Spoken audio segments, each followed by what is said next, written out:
Je voudrais vous préciser que ce dossier qui a coulé beaucoup d'encre et de salive vers les années 1990 a eu à connaître une ouverture de poursuites à l'encontre de Koya Diallo et de toutes les autres autorités des services sécuritaires de l'ancienne province, de l'ancienne région de Chara.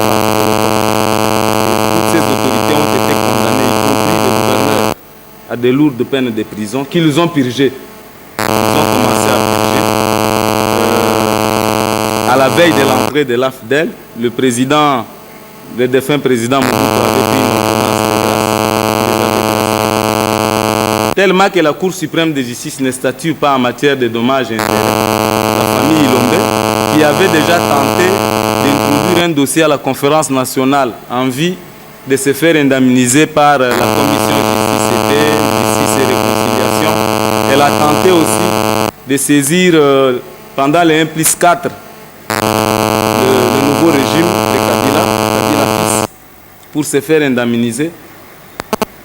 La famille Ilombe a fini par saisir la justice en 2013. Un jugement avant dire droit avait été rendu, ordonnant la surséance de ces procès, tiré du fait que Koya Diallo avait attaqué l'arrêt que la famille Ilombe voulait faire exécuter en révision devant la Cour suprême. Malheureusement, Koya Diallo est mort en cours du procès et ce dossier est resté en suspense. Le dossier est déjà transmis devant la Cour de cassation qui est en train de l'appeler. Récemment, quand j'étais à Kinshasa, des passages au greffe, la toute dernière audience date du mois de mars. Et puis la famille Ilombe est en train d'envisager d'intervenir volontairement dans ces procès pour diligenter la procédure parce que la succession Koya Diallo semble ne pas être diligente pour que nous puissions voir clair dans cette affaire. Ilombe fit ami à Mouela Ngala à Kazadi Sadio et à Dijeki Sapaluku qui en avait déjà marre. Ilombe a été visé parce qu'il avait pris la pancarte sur laquelle on avait écrit la mention « Mobutu doit partir ». Lorsque Koya Diallo est allé sensibiliser les étudiants à revenir au calme dans la nuit, pendant la journée du 10 mai 1990, c'est Ilombe qui avait tenu la pancarte. Ce n'est pas moi qui l'ai dit. À l'époque, je n'avais que 12 ans. C'est dit dans cet ouvrage ici, de Mouela Ngala Mouloumen Kongolo, qui est l'une des victimes et qui était un témoin accusé dans ces procès contre Koya Diallo. Donc, Ilombe, c'est l'un des martyrs de la démocratie congolaise. Je ne crois pas que l'actuel régime, pour indemniser Ilombe, peut exiger un procès. Ilombe est considéré comme les Rossi Mukendi, comme les chrétiens qui sont morts le 16 février 1992.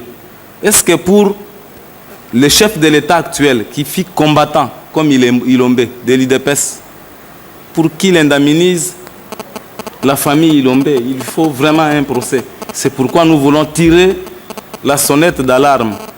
On en appelle à la conscience de tous les Kassapas qui sont éparpillés à travers le monde. On appelle à la conscience de tous les universitaires, à la conscience de tous les compatriotes épris de paix, pour que ceux qui ont des contacts directs avec le chef de l'État, avec le gouvernement actuel, puissent demander au gouvernement d'envisager de reconstituer une commission réconciliation et paix. Une commission réconciliation et paix. Dans cette commission, des questions d'indemnisation devraient être examinées pour voir de près des dossiers qui nécessitent une intervention rapide. Si on peut dire aujourd'hui que la République est vraiment une République démocratique, nous sommes dans une démocratie assise dans le sang des victimes. Cette démocratie est assise sur le sang de Ilombe.